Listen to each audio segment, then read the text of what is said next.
তো এটা যেহেতু আমি জাম্পারিং বান্ডিং দেবো, একটি কয়েল আমি উল্টা পাশে দিয়ে দেবো। এখন এই যে লুকটা, এই লুকটা আসবে বাম পাশে চলে আসবে, ওইটা তো আসবে ডান পাশে, এটা আসবে বাম পাশে।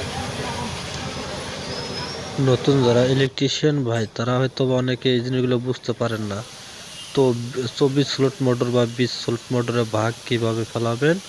তো 24 স্লট মোটরের কিন্তু প্রথমে সেট বান্ডিং দিলে অবশ্য 4টি করে কয়েল হবে, এক পাশে আরেক পাশে হবে 4টি, এবং 2টি করে কয়েল বসবে। এটা আমার রানিং লাগবে। স্টার্টিং মিলে এইভাবে কিন্তু 12টি কয়েল হবে।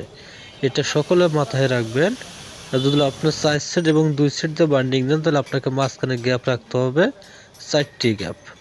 এবং এইভাবে কিন্তু আপনার যে ভাগ যখন ফেলাবেন তখন অবশ্যই দেখবেন আপনার কাজটা দ্রুত হবে, এবং স্লটগুলো সবগুলো যদি এক সমান থাকে সেই অনুযায়ী আপনাদেরকে কিন্তু কাজগুলো করতে হবে। এই মোটরটা আমি জাম্পারিং বান্ডিং দিলাম এই কারণে মোটরটা টিকসই এবং আরপিএম বেশি হবে, এবং এই মোটরটা টিকসইটার হওয়ার কারণে এই জাম্পারিং বান্ডিংয়ের অনেক কিন্তু গুণগান। অনেকে সিরিজ আছে, সিরিজ বান্ডিং দিতে পারেন। এই বান্ডিং দিতে গেলে একটু ঝামেলা মনে হয়, কারণ 4টি কয়েল উল্টা পাশে তুলতে হয়। এই 4টি কয়েল উল্টা পাশে তুলতে গেলে অনেক ঝামেলা মনে হয় অনেকের। তো এটা